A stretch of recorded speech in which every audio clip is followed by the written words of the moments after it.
Assalamualaikum warahmatullahi wabarakatuh.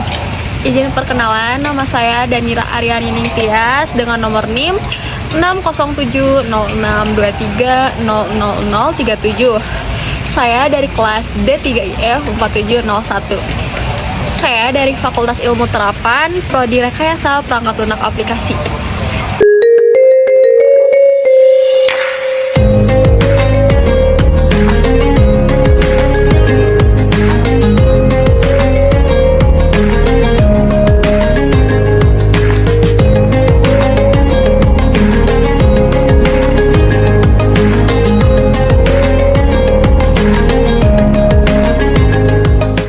Assalamualaikum warahmatullahi wabarakatuh.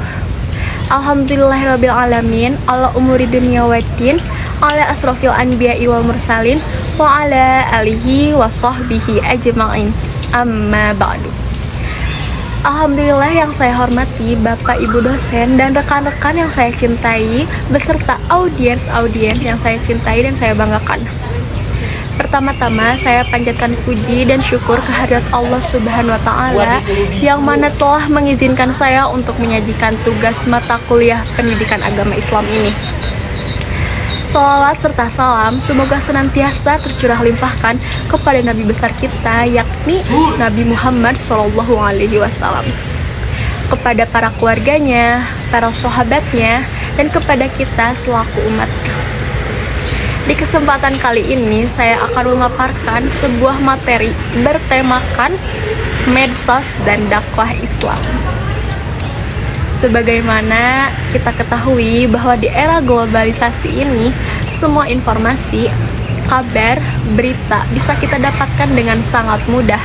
Di antaranya melalui berbagai media seperti media cetak, media elektronik, tambah lagi media sosial, yang mana semua lapisan masyarakat sudah tidak asing lagi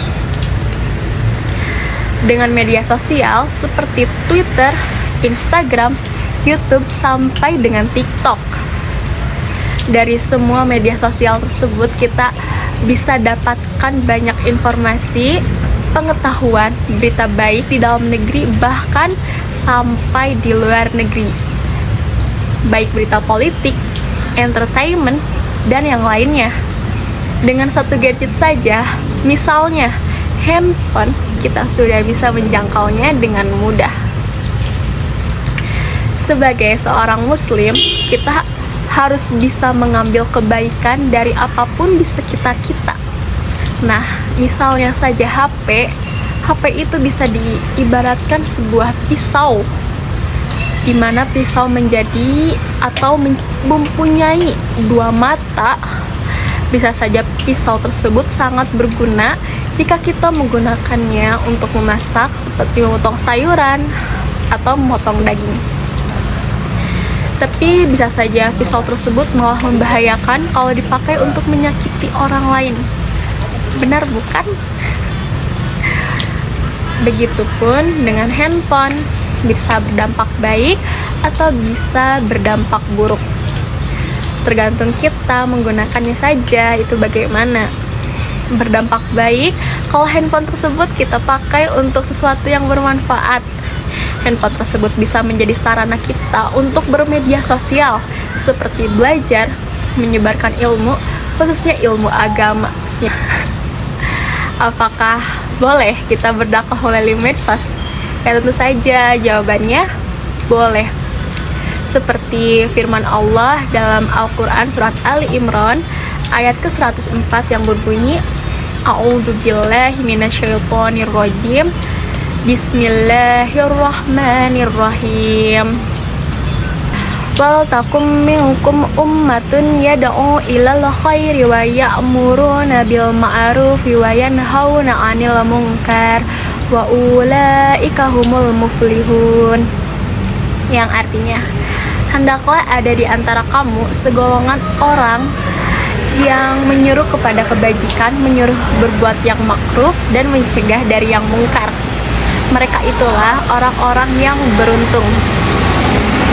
Dari ayat tersebut bisa kita ambil kesimpulan bahwa kita dianjurkan untuk saling mengingatkan, untuk saling mengajarkan dalam kebaikan, dan saling mengingatkan untuk tidak melakukan keburukan. Nah, saling mengingatkan itu bisa diartikan sebagai dakwah. Dan dari ayat tersebut juga kita tidak menumbuhkan kalimat bahwa kita harus berdakwah di masjid, di madrasah, di sekolah. Benar kan? Itu artinya kita bisa berdakwah dengan cara apapun, termasuk melalui medsos. Kita misal punyanya Instagram, nah berdakwahlah di Instagram. Kita punyanya TikTok, nah berdakwahlah di TikTok.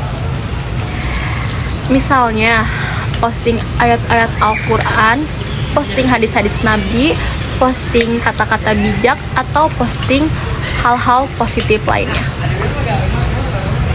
Seperti kata hadis yang diriwayatkan oleh Imam Bukhari, bahwa Nabi Muhammad SAW bersabda, "Balighu anni walau ayah," yang artinya sampaikan dariku walaupun hanya satu ayat.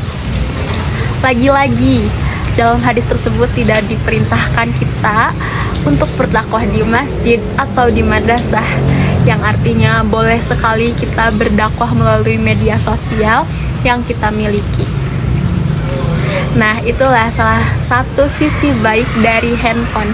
Sebaliknya, handphone juga bisa berdampak buruk, seperti dipakai untuk menyebarkan berita hoaks di sosmed, memfitnah orang, meneror orang, atau hal lainnya.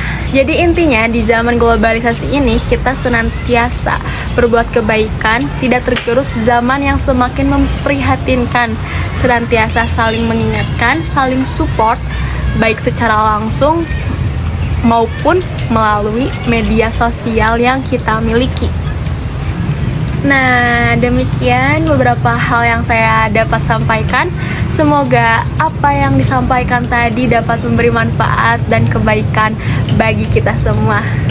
Tentunya kesempurnaan hanya milik Allah Subhanahu wa Ta'ala. Semata karena itu saya mohon maaf atas ucapan dan tindakan yang tidak mengenakan bagi para pendengar. Semoga Allah Subhanahu wa Ta'ala menuntun kita menuju jalan yang paling lurus, yakni Islam.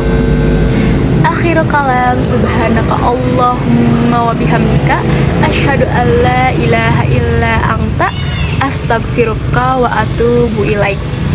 Wassalamualaikum warahmatullahi wabarakatuh.